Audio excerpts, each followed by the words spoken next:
ॐ वंशि विभूषितं करान्नवनिरोधाभात्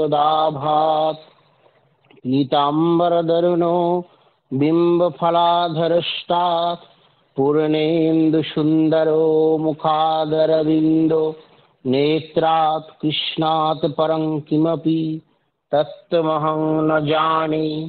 वसुदेवं सुतं देवं कंसचाणूरमर्दनं देवकी परमानन्दं कृष्णं वन्दे जगद्गुरुं। कृष्णाय वासुदेवाय देवकीनन्दनाय च नन्दगोपकुमाराय गोविन्दाय नमो नमः। ॐ सर्वधर्मं स्थापकस्तं सर्वधर्मं स्वरूपकः आचार्याय महाचार्य रामकृष्णाय ते नमः। जननीं शारदां देवीं रामकृष्णं जगद्गुरुं पादपद्मे तयो स्थित्वा প্রণমামি মুহুর্মুহু। আজকে একটি বিশেষ দিন। সেই দিনটি হচ্ছে আজকে আমরা ভগবানের নাম স্মরণ মনন করছি। যেদিন আমরা ভগবানের নাম স্মরণ মনন করব না সেদিনটি হচ্ছে আমাদের কাছে খারাপ দিন। আর যে দিনটিতে আমরা ভগবানের নাম স্মরণ মনন করব সেই দিনটি হচ্ছে শুভ দিন এবং পবিত্র ভালো দিন এবং আমাদের কাছে আনন্দের দিন। সেই জন্য আজকে এই যে আমরা ভগবত ভক্ত এবং ভগবান তিনে এক একই তিন একটি আলোচনার বিষয় কে আজকে বেছে নিয়েছি। সেই বিষয়টি সাথে শ্রীরামকৃষ্ণের যে কথা আলোচনা তার মধ্যে আমরা পাই এবং পুরো এই সূত্রটি আমাদেরকে দিয়ে গিয়েছিলেন। আর আজকে এই সারদা নারী জাগরণ সংগঠনকে বিশেষভাবে শুভেচ্ছা, আমার প্রণাম, নমস্কার। এবং ছোট ছোট ছেলেমেয়েরা কি সুন্দর সংস্কৃত মন্ত্র উচ্চারণ করলো এবং তারা খুব সুন্দরভাবে ঠাকুরের প্রণাম করলো, তাদেরকেও বিশেষভাবে আমার অভ্যর্থনা এই অনুষ্ঠানে এবং শুভেচ্ছা। আমি অনেক দূরে থাকি, শিলং রামকৃষ্ণ মিশনে থাকি। শিলং একটি পাহাড়ে ঘেরা সুন্দর জায়গা এবং এখানে স্বামীজি এসেছেন, রবীন্দ্রনাথ ঠাকুর এসেছেন, তার সাথে এসেছেন শ্রীম তিনিও এসেছেন, ঋষি অরবিন্দ এসেছেন। বহু মনীষী পদার্পণ এই শিলংয়ে কিন্তু হয়েছে। সেই জন্য এটি একটি খুব পূর্ণভূমি। আমাদের রামকৃষ্ণ সঙ্গেরও বহু যে সন্ন্যাসী, প্রাচীন সন্ন্যাসী, তারা এই শিলংয়ে তারা এসেছেন। আর আজকে এই ঠাকুরের এই বিষয়টিকে বেছে নিলাম। ওই মা বললেন জন্মাষ্টমীর পরক্ষণেই একটি সত্যি সুন্দর বিষয়, ভাগবত, ভক্ত এবং ভগবান। আমরা জানি কি ভাগবত হচ্ছে গ্রন্থ, যে গ্রন্থ স্বয়ং সুখদেব ঋষি পরীক্ষিতকে বলেছিলেন। আর ব্যাসদেব তিনি হচ্ছেন গিয়ে সেটি কিন্তু বিশেষভাবে তারও চিন্তা বা রচনার মধ্যে এসেছিল। ব্যাসদেব বহু জিনিস সংস্কৃত ভাষায় রচনা করেছেন, বহু বেদান্ত রচনা, তার সাথে উপনিষদের ভাষ্য রচনা ইত্যাদি করেছেন। কিন্তু তার এই রচনা করে তার মনে কখনো তৃপ্তি হয়নি, তিনি অতৃপ্তিতে ভুগছেন। সেই সময় বিশেষ করে নারদ ঋষি এসে তাকে বললেন যে তুমি এত অতৃপ্তিতে ভুগছো এত কিছু রচনা করে, তুমি একটা কাজ করো, ভগবানের নাম গুণগান তুমি লেখো, শ্রীকৃষ্ণের নাম গুণগান লেখো, তবেই তোমার একমাত্র এই যে চিন্তা, যেটা অতৃপ্ততা তোমার মধ্যে বাসনা রয়েছে সেটি পূর্ণ হয়ে যাবে। তুমি তখন পূর্ণ হবে। একমাত্র ভগবানের লীলা চিন্তন, লীলা যে তার বর্ণনা যদি লিখতে পারা যায় তাহলে পূর্ণতা এসে যায়। এই জন্য তখন কি করলেন ব্যাসদেব, সংস্কৃত ভাষায় 18,000 শ্লোকে এই ভাগবত মহান ভক্তি শাস্ত্র তিনি রচনা করলেন। আর এই জন্য কি বলা হচ্ছে, ব্যাসদেবকে বিশাল বুদ্ধি। ব্যাসদেব হচ্ছে সেই বিশাল বুদ্ধি তার রয়েছে, তার কারণ তিনি এই ভাগবতকে রচনা করেছেন শ্রীকৃষ্ণের শরণাগত হয়ে। শ্রীকৃষ্ণ গীতা বলছেন কি সর্বধর্মান পরিত্যাজ্যং মামেকং শরণং ব্রজ। এই সমস্ত কিছু চেয়ে তুমি পরিত্যাগ করে একমাত্র সেই আমাকে শরণাগতি হতে যদি পারো তাহলেই তোমার হবে। আরো কি বলছেন, মামেকমেব শরণমাত্মানাং সর্বদেহিনাং আহি সর্বাত্ম ভাবেন ময়াশা হি কুত ভয়, অর্থাৎ সকল প্রাণীর আত্মাস্বরূপ আমার শরণাগত হও। এই শরণাগতি জীবের পরম আশ্রয়। আর ব্যাসদেব ঠিক কি করেছিলেন, এই ব্রহ্মসূত্র, মহাভারত, অষ্টাদশ পুরাণ ইত্যাদি সবকিছু রচনা করে তার মনের যে এক গোপন দুঃখের কথা ছিল, সেই দুঃখটি যে নিয়ে ছিলেন, সেই দুঃখটি তার কেটে যাবে এই একমাত্র ভগবানের স্মরণ নিয়ে যখন তিনি এই গ্রন্থটি লিখবে। এই হচ্ছে বিশেষ বিশেষত্ব। আর আমাদের শ্রীরামকৃষ্ণদেব, তিনি দক্ষিণেশ্বর অবস্থান করছেন, সেই সেই অবতার বরিষ্ঠ স্বামী যাকে বলছেন, তিনি অবস্থান করে কি করছেন, তার যখন মধুরভাবে সাধনা চলছে, তখন ওই সময় ঠাকুর একদিন দর্শন করছেন, বিষ্ণু মন্দিরের সামনে তিনি দাঁড়িয়ে আছেন, দালানে বসিয়ে আছে আর ভাগবত পাঠ শুনছেন। শুনতে শুনতে ভাবাবিষ্ট হয়ে জ্যোতির্ময় মূর্তি সন্দর্শন লাভ করতে থাকলেন। দেখতে পেলেন কি, ওই মূর্তির পাদপদ্ম থেকে দরার মতো একটি জ্যোতি বহির্গত হয়ে প্রথমে ভাগবত গ্রন্থকে স্পর্শ করলো এবং পরে তার নিজ বক্ষস্থলে সংলগ্ন হয়ে ওই তিন বস্তুকে একত্রে কিছুকাল সংযুক্ত করে রাখলো। তাহলে কি ভগবান, তার সাথে ভগবত, আর তার সাথে এই ভগবত শ্রীরামের যে স্বরূপ, তার মধ্যে সেটি কিন্তু লীন হয়ে গেল। এইটি দেখেই তিনি বললেন, দেখো ভগবত ভক্ত ভগবান, তিনে এক আর একে তিন। এইটি হচ্ছে তিনি দেখতে পেলেন, তার সাক্ষাৎ অনুভূতি হলো। আর সেই অনুভূতিতে তিনি এটি বুঝতে পারলেন যে এই তিনজনেই কিন্তু আসলে সেই অভিন্ন রূপ। এই তিনজনেই একত্রে সমাবেশ তিনি সাক্ষাৎ দেখতে পেয়েছে। ঠাকুরের জীবনে যে সাধনা ঠাকুর যে করতেন, সেই সাধনাটা কিন্তু ঠাকুরের সাধনাটা, যে সাধনাটা ছিল সাক্ষাৎ দর্শনের সাধনা। তিনি যেটি অনুভূতি করতেন, সেটি সবসময় তিনি সম্পূর্ণভাবে দর্শন পেতেন। এইটি হচ্ছে বিশেষ বিশেষত্ব। ঠাকুর যখন সে রাম সাধনা করছেন, স্বয়ং সীতাকে তিনি দর্শন করতে পারছেন। আমরা রামকৃষ্ণ পুঁথিতে পাই যে সীতা স্বয়ং এসে তার সামনে এসে দাঁড়িয়েছেন, তার দর্শন হচ্ছেন, আবার তার সাথে যেন মিলে যাচ্ছেন। এইটি হচ্ছে বিশেষ বিশেষত্ব। তাহলে কি এই যে ব্যাপারটা, এটি কিরকম ভাবে আছে, এই বৈষ্ণবী দর্শন শাস্ত্রে বলা হয় কি, দিয় মানং ন গৃহ্ণতি বিনাত মত সেবনং জনা। এই যে সাবেজ্য প্রদত্ত হলে প্রকৃত ভক্ত কি করে, তাকে গ্রহণ করে না। সালোক্য, শাস্তি, সমীপ্য আর সারূপ্যত্ব, এইটি তিনটে লক্ষণ বৈষ্ণবদের মধ্যে দেখতে পাওয়া যায়। আর এই শ্রীরামকৃষ্ণ কি হচ্ছেন, যখনই তিনি সাধনা করতেন, সেই সাধনার সাথে তিনি একমাত্র পুরোপুরি ভাবে ঐক্য হয়ে যেতেন। এই জন্য ঠাকুর পরবর্তীতে বলেছে, দেখো এই দেহে বেদ বেদান্ত পার। যাই হোক, এবার ভাগবতে আরেকটু প্রবেশ করি।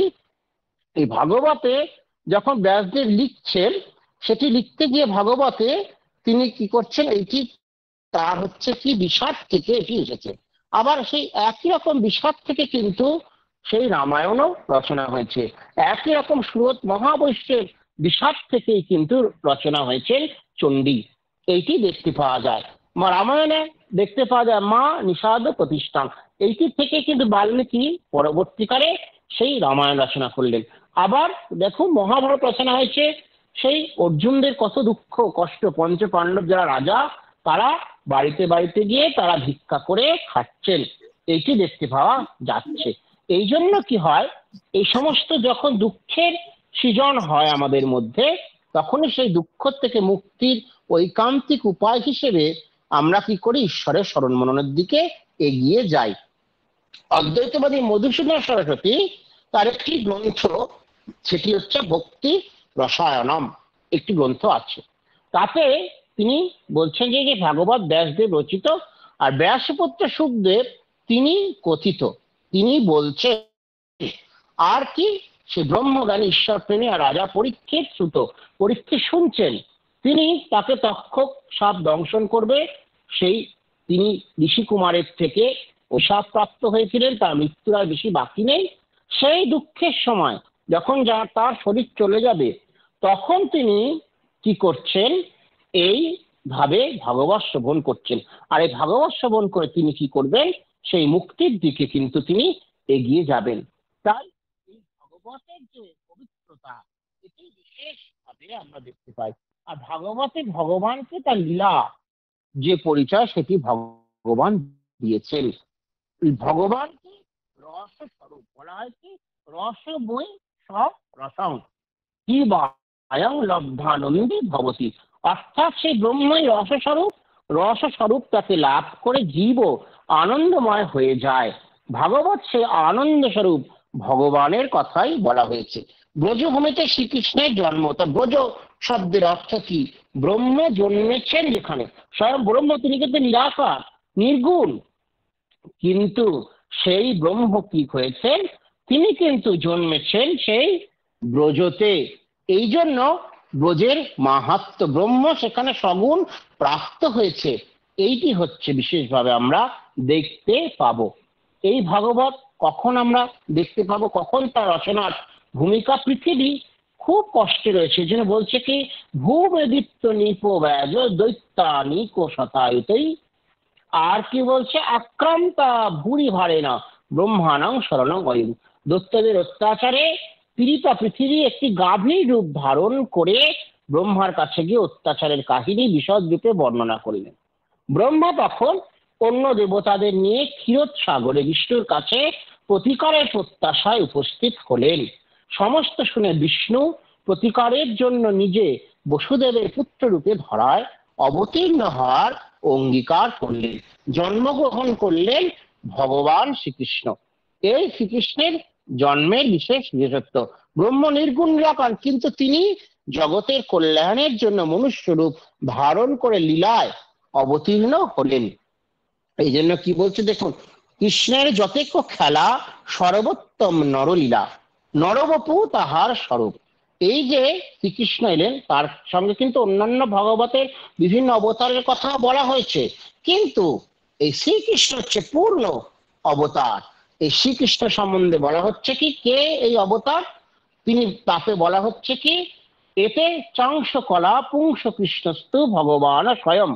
ভাগবতের কথা, অবতারের মধ্যে কেউ কেউ ভগবানের অংশ, কেউ বা তার কলা, একমাত্র কৃষ্ণই স্বয়ং ভগবান। কৃষ্ণের স্বরূপ সেই ভগবতে এই জন্য বিশেষভাবে বর্ণিত হয়েছে। আর বিভিন্ন স্তবের মধ্যে দিয়ে কৃষ্ণের যে রূপ সেটি আমরা প্রাপ্ত হই। আজ প্রথমে যে সুন্দর স্তবটি দিয়ে শুরু করলাম কৃষ্ণের প্রণাম বন্দনা দিয়ে, সেটি যে অর্থ সেটির দিকে যদি আমরা আলোকপাত করি, দেখতে পাবো কি, তাতে বলছে শ্রীকৃষ্ণের স্বরূপ কিরকম, যার গায়ে রং নতুন মেঘের মতো নীল, যার হাতে বাঁশি শোভা পাচ্ছে, যিনি পীত বস্ত্র পরিধান করেছেন, যার অধর পক্ষ বিম্ব ফলের মতো রক্তিমাভ, যার মুখ পূর্ণ চন্দ্রের মতো সুন্দর, যার চোখ পদ্মের মতো মনোহর, সেই শ্রীকৃষ্ণ থেকে শ্রেষ্ঠ তত্ত্ব আর কিছু আছে বলে আমি জানি না। তাই এই যে ভাগবতের আলোচনার মধ্যেই কিন্তু ভগবানের আলোচনার কথা বলা আছে। আবার দেখুন, এই ভাগবতের মধ্যে ভক্তের কথাও কিন্তু বলা আছে, যে ভক্ত কিরকম কিরকম হবে। এই জন্য শ্রীরামকৃষ্ণের যে তার যে দর্শন করেছিলেন তিনি, এই দিব্য দর্শনের মধ্যে দিয়ে কিন্তু তিনটে যে এক, আর একটাই যে তিনটে, সেই ভগবানের আবার স্বরূপ ভক্ত হয়, আর ভক্তের স্বরূপ ভগবান হয়। ভক্ত তখনও চুম্বক হয়ে কি করে, ভগবানকে আকর্ষণ করে আনে। আবার ভগবান সেও কখনো চুম্বক, এমন তার শক্তি, সেই শক্তিকে ভক্তকে তিনি আকর্ষণ করে আনেন, এইটি দেখতে পাওয়া যায়। এখন কি, এই যে ভগবানের কথা তো আলোচনা করলাম, পিবত ভাগবত রসমালায়ম, আমরা সেই এবারে ভাগবতের রসাস্বাদন করব, যেখানে সেই কিরকম শ্রীরামকৃষ্ণদেব বলছেন যে কিরকম হবে সেই আস্বাদন। তার কথাতেই তোমরা বলো ব্রহ্ম আত্মা ভগবান, ব্রহ্ম মায়া জীব জগৎ, ভাগবত ভক্ত ভগবান। কেশব ব্রহ্ম ভক্তগণকে সঙ্গে নিয়ে গঙ্গার তীরে সমস্যা শ্রীরামকৃষ্ণের কথাগুলি ভক্তি ভরে উচ্চারণ করতে লাগলেন। আর এই কথা শুনে অবাক হয়ে গেল, এই যে বিশেষ ব্যাপার, যে যিনি ব্রহ্ম তিনি আসলে কিন্তু সেই ভগবান। যোগী তখন তাকে হয়তো আত্মা বলেন, কিন্তু যে ভক্ত সে কিন্তু সেই ব্রহ্মকেই ভগবান বলে থাকেন। এই জন্য কি বলছে ভক্তি রসায়নে, বলছে কি এখানে বিশেষ একটি শব্দ কথা, বিশি জ্যোতি হৃদয়ং নয়স্য সাক্ষাৎ হরি বসাভিহি তো হপা ঘৌঘনা সাহা প্রণয় রসনয়া ধীতাঙ্গি পদ্ম স্বভবতি ভাগবত প্রধান উক্ত।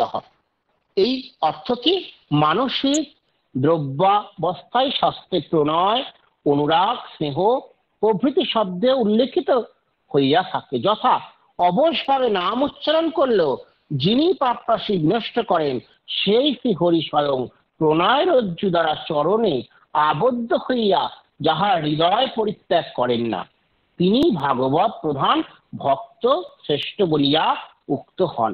এখানে প্রণয় অর্থ কি, চিত্তের দ্রবাবস্থা, তাহারই রসনা অর্থাৎ রজ্জুর ন্যায় বন্ধন সাধন, বন্ধনের উপায় কারণ ভগবান। এই দ্রব্যাবস্থায় প্রবিষ্ট হইলে তাহার আর নির্গমন করা সম্ভবপর হয় না। ঠাকুর বলছেন কি, চীনের পুতুল, তিনি সেই লবণের পুতুল, সে সমুদ্রে জল মাপতে গেছে, তাহলে কি হবে, সমুদ্রের সাথে সে মিলিয়ে যাবে। আর ভগবতে এই যে ভক্তের যে সৃষ্টি, সেই ভক্তের সৃষ্টিও কিন্তু সেই কি হয়, সেই ব্রহ্মতে কি হয়, ব্রহ্মের যে মায়া আছে, মায়াটাকে তিনি কি করেন, সৃষ্টি করেন। আর আমাদের কি জাগ্রত স্বপ্ন সুষুপ্তি অবস্থায় আমরা আছি। আমরা জেগে যখন থাকি তখন আমরা কর্ম করি, আর যখন আমরা বিশেষভাবে ঘুমিয়ে পড়ি তখন আমরা কি হই, স্বপ্ন দেখি। সেটা কি জাগ্রত আর সুষুপ্তি অবস্থার মধ্যবর্তী একটি অবস্থা। আবার যখন স্বপ্ন আর থাকে না, তখন কোনো আমাদের চৈতন্যই থাকে না, তখন কি হচ্ছে, তখন আমরা সুষুপ্তি অবস্থার মধ্যে যখন আছি তখন কিন্তু আমাদের কোনো জ্ঞান থাকছে না। এটি কিন্তু এই অজ্ঞান অবস্থায় আমরা থাকছি। মায়া কি করছে, এই আমরা তখন কিন্তু সেই ব্রহ্মের সাথে মিলিত হয়ে যাই, কিন্তু মায়া আমাদের আবার স্বপ্ন আর জাগ্রত দ্বারা নিচে নামিয়ে আনে। আর বিশেষ সাধক সে একমাত্র তুরীয় অবস্থায় উপনীত হতে পারে। আর তাহলে কি, জাগ্রত স্বপ্ন সুষুপ্তি এই অবস্থার পরে যেটি অবস্থা, অবস্থাত্রয়, এই অবস্থাত্রয়ের পরে চতুর্থ যে অবস্থা সেটি হচ্ছে তুরীয় অবস্থা। এই তুরীয় অবস্থায় দেখুন ভগবান শ্রীরামকৃষ্ণদেব, তিনি সেই জীবন মুক্ত পুরুষ, তার তিনি হচ্ছে সে স্থিত প্রজ্ঞ পুরুষিত প্রজ্ঞস্ত কা ভাষা, তিনি তার কোন কিন্তু সেই বোধ নেই। আর দেখুন ভাগবতে ভক্তের কিরকম লক্ষণ হবে এটি কিন্তু বলে দেওয়া আছে। ভক্ত কিরকম হবে, কিরকম হবে, কৃপালু রক্ষিতা দ্রোহী চিকিৎসু সর্বদেহিনা সত্য শরণ বোধাত্মা সম সর্বপ্রকার। ভাগবতে বলা আছে, এটি এই 11 নম্বর স্কন্ধের শ্লোক থেকে বর্ণনা করা আছে। আজ্ঞা এবং গুণাং দোষাং মায়াবিনস্তি সকাল ধর্মান সন্তর্য ইয়া সর্বান মাং ভজতে সত্যম। আমি বিশেষ সংস্কৃত আলোচনা না দিয়ে এর অর্থ কি শুধুমাত্র বলছে, অর্থাৎ যিনি কৃপালু, প্রাণীগণে অহিংসক, ত্যাগশীল, সত্যাশ্রয়ী, অনিন্দিতাত্মা, সুখ ও দুঃখে তুল্য জ্ঞানী, অখিল লোকের উপকারী, কামে অনাকুল, জিতেন্দ্রিয়, কোমল স্বভাব, সূচি অকিঞ্চন, নিরীহ, অল্পাহারী, শান্ত, স্থির, আমার শরণাপন্ন, মননশীল, অপ্রমত্ত, গাম্ভীর্য যুক্ত, ধীর, কামাদি, ষড়রিপুজয়ী, অভিমানহীন, মানদ, জ্ঞান প্রদানে নিপুণ, সর্বজীবে নিত্য ভাবাপন্ন, করুণাবান, অতীতদর্শী, এবং যিনি নিজের গুণ দোষে অভিজ্ঞ, যিনি আমার আদিষ্ট হইলেও এই বেদ ধর্মে অনাসক্ত হইয়া কেবল আমাকেই মাত্র স্মরণ করেন, তিনি সাধু সম্মত ভক্ত। এই সম্পূর্ণভাবে ভক্তের সংজ্ঞা দেওয়া আছে। আরো কি বলা হচ্ছে, আরো এবারে কি একটু গীতা থেকে বলি, যে যারা অনন্য মনে এই কৃষ্ণকে ভজনা করবে, ভগবানকে ভজনা করবে, কিরূপ আমার স্বরূপ কি প্রকার, এটা জেনেও ভজনা করতে পারে, আবার না জেনেও ভজনা করতে পারে। কেউ হয়তো ভগবানের গুণ জানে না, কেউ তার স্বরূপ জানে না, তার পরিচয় জানে না, কিন্তু সে যদি ভজনা করে তাহলেও সে কিন্তু উত্তম ভক্ত, সেও বিশেষ ভক্ত। অদ্বেষ্টা সর্বভূতানাং মৈত্র করুণ এ বচ নির্মম নিরহংকার সমো দুঃখ সুখ তুমি সন্তুষ্ট সততং যোগী যতাত্মা দৃঢ়নিশ্চয় ময়াপীত মনোবুদ্ধি ইয়মদ ভক্ত সমে প্রিয়। আমার যে ভক্ত প্রাণীর বিদেষ্টা নন, যার মৈত্রী সব প্রাণীতেই বিদ্যমান, যিনি সকলের প্রতি করুণাকর, যার মমত্ব বুদ্ধি নাই, যার অহংভাব লুপ্ত, যিনি সুখ ও দুঃখে সমভাবে অবস্থান করেন, যিনি ক্ষমাশীল, যিনি সদা সন্তুষ্ট ও যোগ নিরত, যার চিত্ত সংযুত, যার অধ্যাবসায় দৃঢ়, আর যার মন ও বুদ্ধি আমাতেই অর্পিত, তিনি আমার প্রিয় ভক্ত। গীতায় আরো বলছে কি, মদ্ভক্ত মন্মনা ভবৎ ভক্ত মধ্যে আজি মাং নমস্কুরু মামে বৈশ্যসি ততৈব আত্মানাং মত পরায়ণ। কি বলছে, আমাতে মন সমর্পণ করো, আমার ভক্ত হও, আমার উদ্দেশ্যে যজ্ঞ করো, আমার নমস্কার করো। এই প্রকার যোগ সাধন পূর্বক মতপরায়ণ হয়ে আত্মভূত আমাকে পাবে। মতপরায়ণ অর্থাৎ অনন্য স্মরণ। এই যে আমরা যদি ভগবানের অনন্য স্মরণ হয়ে চলতে পারি, তাহলে কি হবে, আমরা কিন্তু ভগবানকে প্রাপ্ত হতে পারবো। এইটি বিশেষ বিশেষত্ব। কৃষ্ণ ভক্তগণ কি করে, অনায়াসেই কিন্তু তারা ব্রহ্ম জ্ঞান লাভ করতে সমর্থ হয়। এই জন্য ভগবান শ্রীরামকৃষ্ণ বিশেষভাবে চৈতন্য মহাপ্রভু তারা কৃষ্ণের কথা বলেছেন। চৈতন্য মহাপ্রভুর আগেও বৈষ্ণব ধর্ম ছিল, কিন্তু তিনি বিশেষভাবে বৈষ্ণব ধর্মের প্রচার করেছেন। আর কি করে কৃষ্ণ ভক্তি করতে হবে, কৃষ্ণ পূজন করতে হবে, তার নির্দেশও তিনি দিয়ে গেছেন। বিশেষভাবে শ্রীরামকৃষ্ণ বলছেন কলিতে নারদীয় ভক্তি। এখানে কি, এই ভক্তি কিরকম, অমৃত স্বরূপ আশা যথা ব্রজগোপী গানা। এই ব্রজগোপীর কথা নারদ বলছেন ভক্তির মার্গের মধ্যে সর্বশ্রেষ্ঠ ভক্তি। এই জন্য সেই ভক্তিকে যদি আমরা অবলম্বন করতে পারি, তাহলে আমরা অচিরেই কৃষ্ণকে প্রাপ্ত হতে পারবো। এই জন্য বৈষ্ণব সমাজে কতগুলি সম্প্রদায় আছে। একটি কি নির্বাক সম্প্রদায়, যেটি শেষন সজাত হংস অবতার নির্বাক আচার্যের থেকে এসেছেন। তারা সেই দ্বৈত অদ্বৈত মতবাদ ব্রহ্মসূত্র আলোচনা করে।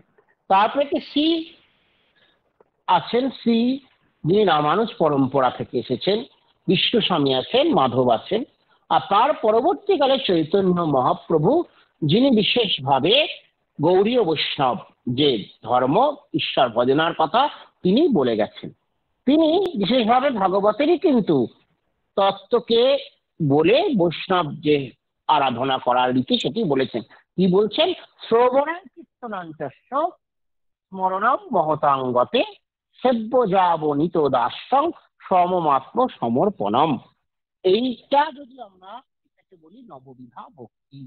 এই নববিধা ভক্তির দ্বারা যদি আমরা ভগবানের সেবা পূজা করতে পারি, তার চিন্তা করতে পারি, তাহলে কিন্তু আমরা সেই ভক্তি দ্বারা আমাদের যে সেই প্রেয়কে আমরা পেতে পারি।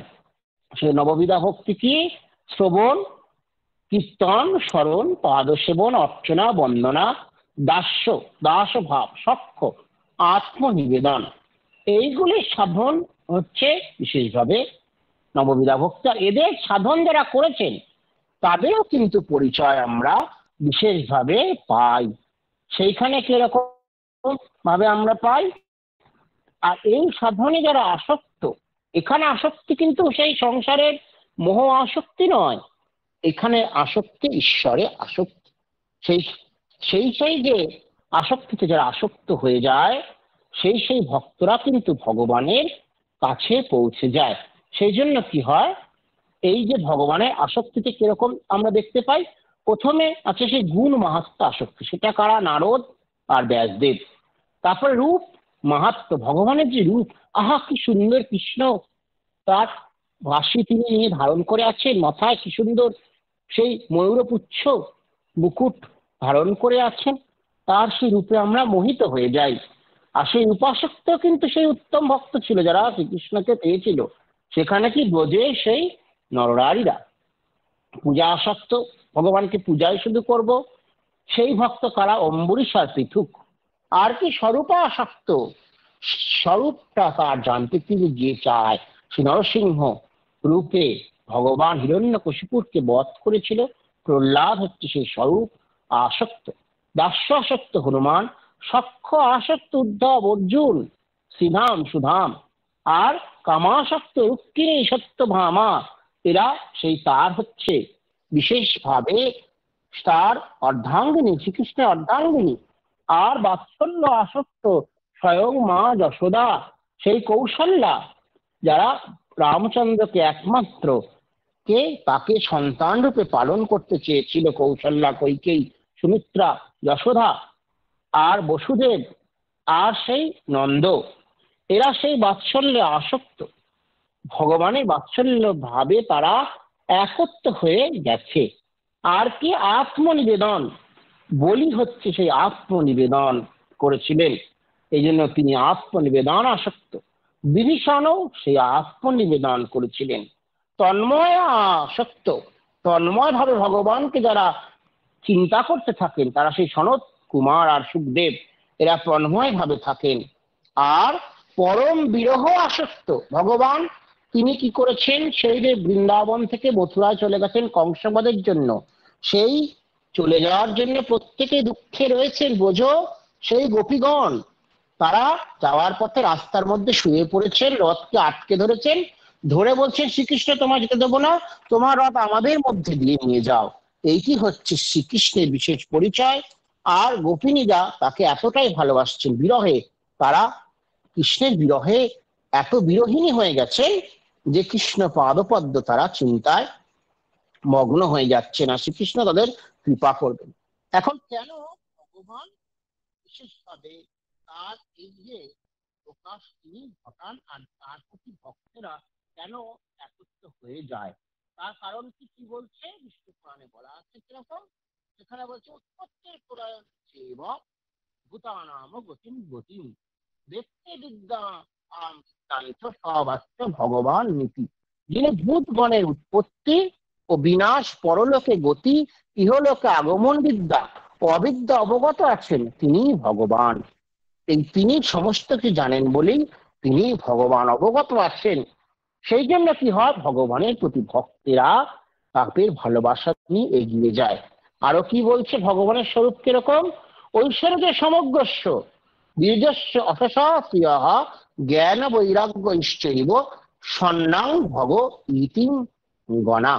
সমগ্র ঐশ্বর্য, যশ, বীর্য, শ্রী, জ্ঞান, বৈরাগ্য, এই ছয়টি হচ্ছে ভগ বলে, এটা ছটাকে। এইটা যার ভাবে পূর্ণ মাত্রায় রয়েছে, সুতরাং সেই ভগবানের দিকে তো ভক্তেরা এগিয়ে যাবে। রামকৃষ্ণের কাছে নারায়ণ শাস্ত্রী এসেছেন, নারায়ণ শাস্ত্রী রামকৃষ্ণের কাছে ভিক্ষা, সন্ন্যাস, সমস্ত কিছু নিয়ে তাকে কি করলেন? ছেড়ে চলে গেলেন। ভগবানের প্রতি এতই আসক্ত হন যে চৈতন্য মহাপ্রভু শরীর যাওয়ার পরে তার যে বৈষ্ণব যারা ভক্ত যারা ছিল, তারা প্রত্যেকে শরীর ত্যাগ করছেন, ভগবানের ভাবে মোহিত হয়ে যাচ্ছেন। এইটি হচ্ছে দেখতে পাওয়া যায় চৈতন্যদেবের জীবনে। আমরা পরিষ্কার সেই যে তাকে ভালোবাসার যে চিন্তা আসলে দেখতে পেয়েছি, তার তো জীবনটি চৈতন্যদেবের যে ভাব সেটি ছিল সেই রাধিকার সেই ভাবময়িতা নিয়ে তিনি ছিলেন। আর এই যে সেই যে চিন্তা, আর এই শ্রীরামকৃষ্ণের মধ্যে আমরা কিন্তু সেই অবতার চিন্তা দেখতে পাই। ঠাকুরের সেই 19 প্রকারের যে ভাব, মহাভাব সংযুক্ত ছিল, এই সেইটি কিন্তু শ্রীরামকৃষ্ণের মধ্যে সম্পূর্ণ মাত্রায় ছিল, এবং সেই কটি 19 প্রকার ভাবেই তিনি কি হয়েছিলেন? পূর্ণভাবে প্রকাশিত হয়েছিলেন। আবার শুধু তাই নয়, আবার বৈষ্ণবচরণ শ্রীরামকৃষ্ণকে, গৌরী পণ্ডিতকে জিজ্ঞাসা করছেন, আচ্ছা বৈষ্ণবচরণ, নিজের শরীর দেখাইয়া একে অবতার বলে, এটা কি হতে পারে? তোমার কি বোধ হয় বলো দেখি। গৌরী পণ্ডিত গম্ভীরভাবে উত্তর দিলেন, বৈষ্ণবচরণ আপনাকে অবতার বলে তবে তো ছোট কথা বলে। আমার ধারণা তাহার অংশ হইতে যুগে যুগে অবতারেরা লোক কল্যাণ সাধনে জগতে অবতীর্ণ হইয়া থাকেন, তাহার শক্তিতে তাহারা ওই কার্য সাধন করেন। আপনি কি এই যে ঠাকুরের মধ্যে সেই জ্যোতি মিলিয়ে গেল ভগবান ভাগবত আর সেই যে তিনি তখন ভক্ত, এইটি বলছে। কিন্তু সেই যে একত্বটা আসলে শ্রীরামকৃষ্ণই সেই এক, সেই যে অবতার আর সেই ভগবানের অংশ, এটি বুঝতে আর কোনো অসুবিধা থাকবে না। এরাও ভগবান বলে করছেন, সঙ্গে যারা এসেছে, এটি আমরা দেখতে পাবো। শ্রীরামকৃষ্ণ বলছি তোমার আপনার লোক, তোমাদের বলছি সে সেই বুঝেছি, তিনি পূর্ণ, আমি তোমার হচ্ছে তার অংশ, তিনি প্রভু, আমি তার দাস।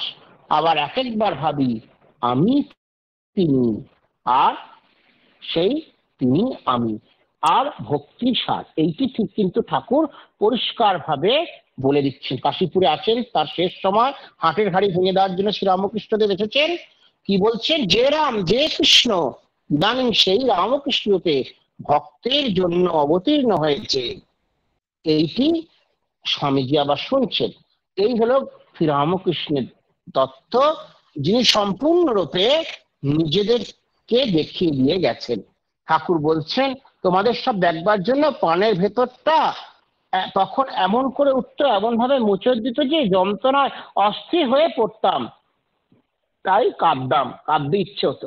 আর কেঁদে কেঁদে কি করছেন ঠাকুর দেখেছেন কিরকম ভাবে, ওরে তোরা কে কোথায় আছিস, আয় রে, এইটি বলে সবাইকে সেই ডাকছেন। আর সেই ডাক শুনেই তো শ্রীরামকৃষ্ণ সেই ত্যাগী সন্তানেরা এসেছেন, আর সেই ভক্তদের কল্যাণের জন্য জগৎজননী সীমা সারদা দেবীকেও তিনি রেখে দিয়েছিলেন। আর ঠাকুর বলছেন তাহলে ভক্ত, কোন ভক্ত শ্রীরামকৃষ্ণের কাছে আসবে, যে যার শেষ জন্ম সেই এখানে আসবে, যে ঈশ্বরকে একবার ঠিক ঠিক দেখেছে তাকে এখানে আসতেই হবে। এই হলো নবযুগ প্রবর্তক ভগবান শ্রীরামকৃষ্ণ, তার বিশেষ শক্তি, তার বিশেষ, দেখুন ভক্ত ছিল কি, ভক্ত ভৈরব গিরিশ ঘোষ, তার সমস্ত পাপ তাপ তিনি গ্রহণ করেছিলেন। আবার মথুরা মোহনের স্ত্রী, তিনি অসুস্থ হয়েছে জগদম্বা দাসী, মথুরা মোহন গিয়ে ঠাকুরের কাছে কেঁদে কেঁদে প্রার্থনা করছে, ঠাকুর আমার কি হবে? শ্রীরামকৃষ্ণদেব বিশেষভাবে তাকে কৃপা করলেন, এবং বিকেল হতে না হতেই সেই জগদম্বা দাসী বিশেষভাবে তার সেই শরীর সুস্থ হয়ে গেল। এই যখনই সুস্থ হয়ে গেল তখনই কিন্তু ঠাকুরের ওপরে কিন্তু অনেক অসুস্থতা দেখতে পাওয়া যাবে। এইটি হচ্ছে বিশেষভাবে কিন্তু দেখা যাবে তারও রোগ ঠাকুর কি করেছিলেন সেদিনকে নিয়ে নিয়েছিলেন। এই হচ্ছে ভক্তের ডাকে ভগবান কি করেন, তিনি সাড়া দেন। এই সাড়া অনুপ্রেরণায় ভক্ত ভগবানের কাছে ছুটে ছুটে যায়। এইটি হচ্ছে বিশেষত। মথুরামোহন ঠাকুরকে বিশেষভাবে 14 বছর ধরে কি করেছেন, সেবা করেছেন। সেই জন্য কি হয়েছে, এইটি দেখতে পাওয়া গেছে। কেশবচন্দ্র সেন অসুস্থ হয়েছে, ঠাকুর তার জন্য দাবচিনি মানছেন, তাকে সেবা করার জন্য তার কাছে চলে যাচ্ছেন। এই জন্য কি হয়, ভগবান কিন্তু ভক্তের কাছে পৌঁছে যায়। ঠাকুরের একটি ঘটনা দিয়ে আজকে আমরা সেই শেষের দিকে যাব। এই ভক্ত ভগবান আর ভাগবত ভক্ত ভগবান, তিনি এক একই। এই যে সুন্দর ঠাকুর সূত্র দিয়ে গেছেন, ঠাকুর অতি অসুস্থ, দাঁড়াইবার শক্তি নাই, ভক্তরা অবাক হইয়া কি দেখিতেছেন, বালকের ন্যায় শয্যা হইতে এগিয়ে এগিয়ে যাচ্ছেন, নিজে জল গড়াইয়া দিবেন। ভক্তদের নিঃশ্বাস বায়ু স্থির হইয়া গিয়াছে, ঠাকুর শ্রীরামকৃষ্ণ জল গড়াইলেন, গেলাস হইতে একটু জল হাতে লইয়া দেখিতেছেন ঠান্ডা কিনা, দেখিতেছেন জল তত ঠান্ডা নয়। অবশেষে অন্য ভালো জল পাওয়া যাইবে না বুঝিয়া অনিচ্ছা সত্ত্বেও ওই জলই দিলেন। এই হচ্ছে ভক্তের ডাকে ভগবান সাড়া দেন, তাকে কৃপা করবার জন্য তিনি এগিয়ে যান। সে রসিক নাটক ছিল, ঠাকুরকে চরণে পাদপদ্মে সে সম্পূর্ণভাবে আশ্রয় নিয়েছিল। আবার নটে বিনোদিনী, তিনিও শ্রীরামকৃষ্ণের পাদপদ্মে আশ্রয় নিয়েছিল। এই জন্যে কি হয়, তখন ভক্ত আর ভগবান এক হয়ে যায়। জীব ও ব্রহ্মই বৈক্য। জীব থাকে মায়ার আবরণে আবদ্ধ হয়ে, কিন্তু যদি সে গুরু কৃপা পায়, ভগবানের কৃপা পায়, তাহলে সে সেই ভগবানের সাথে একত্র হয়ে যায়, তার সেই একই অনুভূতি লাভ হয়, সেই অনুভূতি, সেই প্রজ্ঞানম ব্রহ্ম অনুভূতিটা লাভ হয়। তখন সে ভক্ত ভগবানের সাথে সম্পূর্ণভাবে একত্র অনুভব করে জীবন মুক্তির দিকে এগিয়ে যেতে পারে, আর ভগবান এসে তাকে কৃপা করেন। শ্রীরামকৃষ্ণের জীবনে ভক্ত ভগবানের সম্পর্কটি কত হৃদয়গ্রাহী, অমূর্ত হয়ে ফুটে উঠেছে, তার কথামৃতে অনেক দৃষ্টান্ত কিন্তু রয়েছে। ভক্তের জন্য ভগবানের দেহ ধারণ, এই বলে এটি বিশেষ বলা। সেই ভাগবত শাস্ত্রেই সেই আছে, ভাগবত তাতে আবার এই বর্ণনাদি আছে। সুতরাং কি ভক্ত আর ভাগবত। জয় রামকৃষ্ণ, জয় শ্রী শ্রীমা সারদা দেবী, জয় স্বামীজি মহারাজ জি কি জয়। সকলের মঙ্গল হোক, এটাই প্রার্থনা করি। হে কৃষ্ণ করুণা সিন্ধু দীনবন্ধু জগৎপতি গোপীশ গোপিকা কান্ত রাধা কান্ত নমোস্তুতে। ওম শান্তি শান্তি শান্তি। হরি ওম তৎসৎ। রামকৃষ্ণার্পণমস্তু। সমাপ্তি সঙ্গীত নিবেদন করবেন সুস্মিতা দাস দিদি। মহারাজ, এই দিদি থানেতে, আমি কলকাতায়, সীমাদি জামশেদপুর। যে দিদি ভোট অফ থ্যাঙ্কস দিলেন উনি আছেন ভাগলপুর। আমরা এরকম বিভিন্ন জায়গা থেকে সবাই জয়েন করেছি। এখন সমাপ্তি সঙ্গীত ঠাকুর মা। আমি সবাই ভাবছি সবাই জামশেদপুরে আছে। না না মহারাজ, সকলের মঙ্গল হোক। হ্যাঁ, সমাপ্তি সঙ্গীত দুখানা হোক, দুখানা। একটা রাম আর একটা কৃষ্ণ, আর রামকৃষ্ণ আর একটা কৃষ্ণ। আচ্ছা, টাইম এখনো শেষ হয়নি। আচ্ছা ঠিক আছে, আমাদের দিদিরা চেষ্টা করবেন নিশ্চয়ই, আপনার আশীর্বাদ হতো। সুস্মিতা দি শুরু করুন। হ্যাঁ, ভাস্বতী দি রেডি থাকবেন। আমার প্রণাম জানাই মহারাজজি, কেউ আমার প্রণাম নিবেদন করে আমি মধুরাষ্টকম করবার চেষ্টা করছি। জয় মা। অধরম মধুরম বদনম মধুরম, অধরম মধুরম বদনম মধুরম, নয়নম মধুরম হসিতম মধুরম, নয়নম মধুরম হসিতম মধুরম, হৃদয়ম মধুরম গমনম মধুরম, হৃদয়ম মধুরম গমনম মধুরম, মধুরা রখিলম মধুরম, মধুরাধিপতে রখিলম মধুরম, মধুরাধিপতে অখিলম মধুরম, वचनं मधुरं चरितं मधुरं, वचनं मधुरं चरितं मधुरं, वसनं मधुरं वलितं मधुरं, वसनं मधुरं वलितं मधुरं, चलितं मधुरं भ्रमितं मधुरं, चलितं मधुरं भ्रमितं मधुरं, मधुरा रखिलं मधुरं, मधुराधिपते रखिलं मधुरं, मधुराधिपते रखिलं मधुरं, वेणुर्मधुरो रेणुर्मधुरः, पाने मधुरो पादो मधुरो, वेणुर्मधुरो रेणुर्मधुरः, पाने मधुर पादो मधुरो, नित्य मधुरं सख्यं मधुरं नित्यं मधुरं सख्यं मधुरं मधुराधिपते अखिलं मधुरं मधुराधिपते अखिलं मधुरं मधुराधिपते अखिलं मधुरं गीतं मधुरं पीतं मधुरं भुक्तं सुप्तं मधुरं रूपं मधुरं तिलकं मधुरं रूपं मधुरं तिलकं मधुरं मधुराधिपते रखिलं मधुरं मधुराधिपते रखिलं मधुरं मधुराधिपते रखिलं मधुरं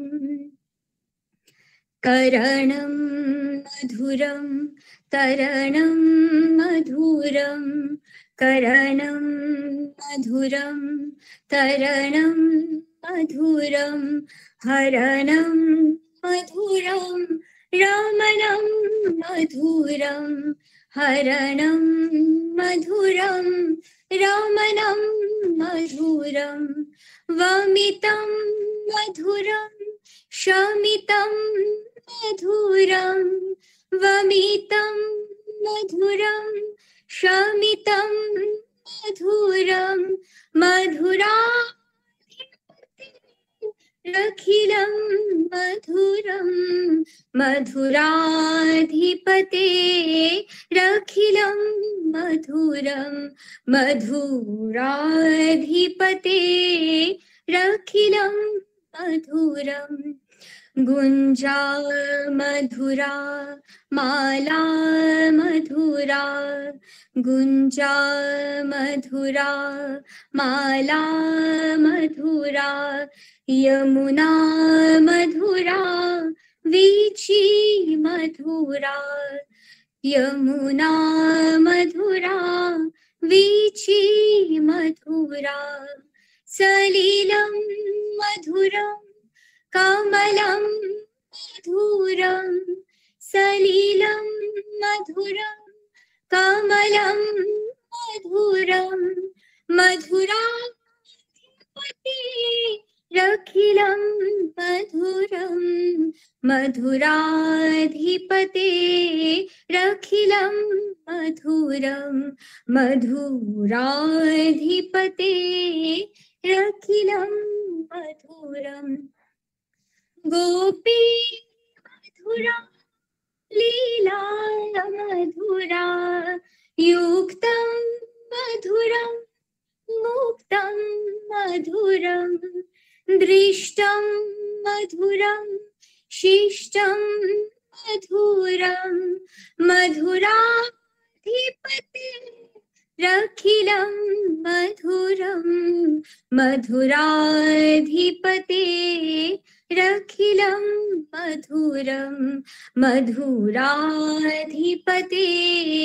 रखिलं मधुरं गोपा मधुरा यष्टि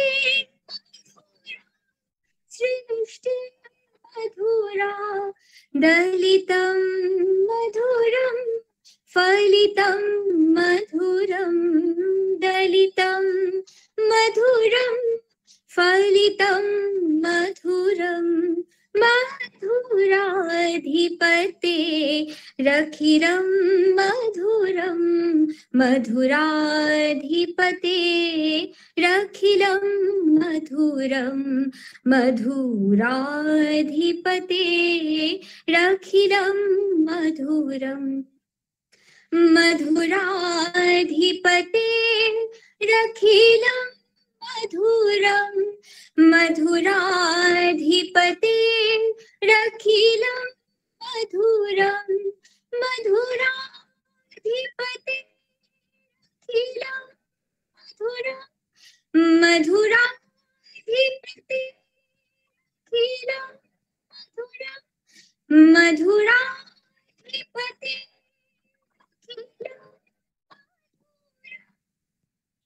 জয় ঠাকুর, জয় মা, জয় স্বামীজি মহারাজ। মহারাজ আমার প্রণাম নেবেন আপনি।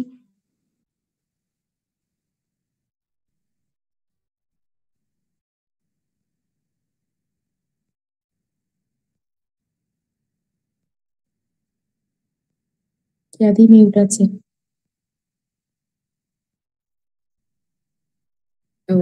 ভাস্বতী দি, আপনি একটা ঠাকুরের গান করুন। হ্যাঁ, আমি ঠাকুরের খুব প্রিয় একটি গান, যেটা হচ্ছে ঠাকুর বারবার এই গানটা কথামৃতে উল্লেখ আছে।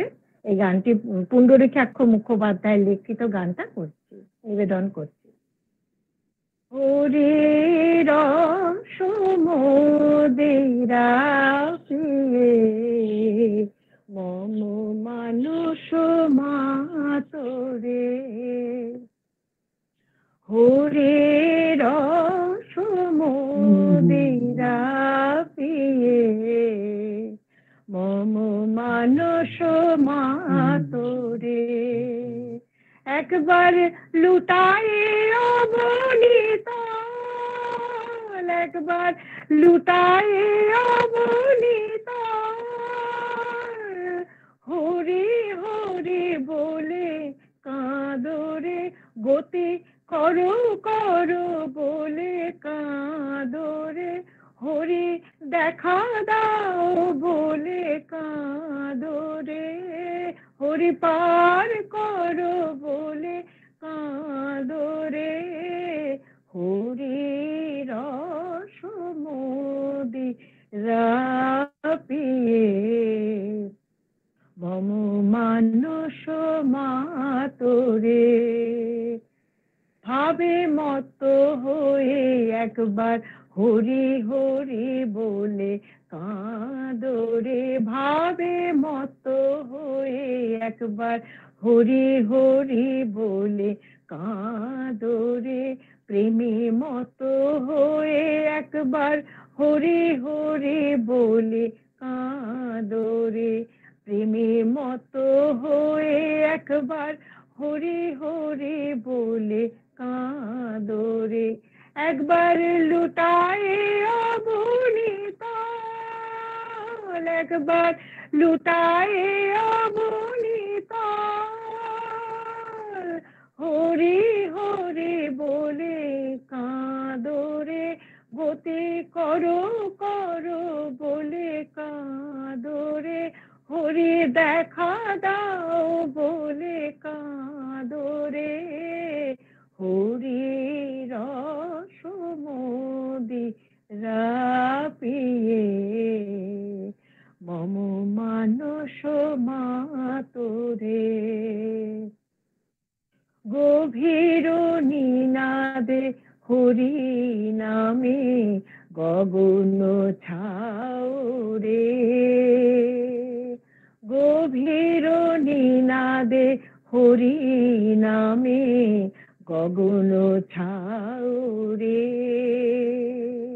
নাচে হরি বলে, নাচো হরি বলে দুবাহু তুলে, নাচো হরি বলে দুবাহু তুলে, হরি নাম বিলাও রে লোকের দ্বারে দ্বারে, হরি নাম বিলাও রে, একবার লুটায়ে অবনীত, একবার লুটায়ে অবনীত,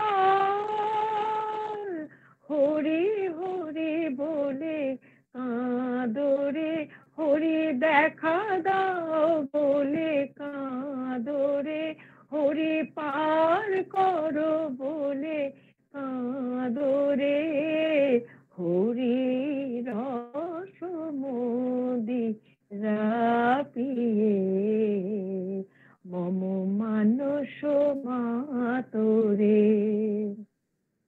হরি প্রেমানন্দে রসে অনুদিন ভাসুরে, হরি প্রেমানন্দে রসে অনুদিন ভাসুরে, গাও হরি নাম হও পূর্ণ কাম, গাও হরি নাম হও পূর্ণ কাম, নিজ বাসনা না সরে, নিজ বাসনা না সরে, একবার লুটায়ে অবনীতল, একবার লুটায়ে অবনীতল,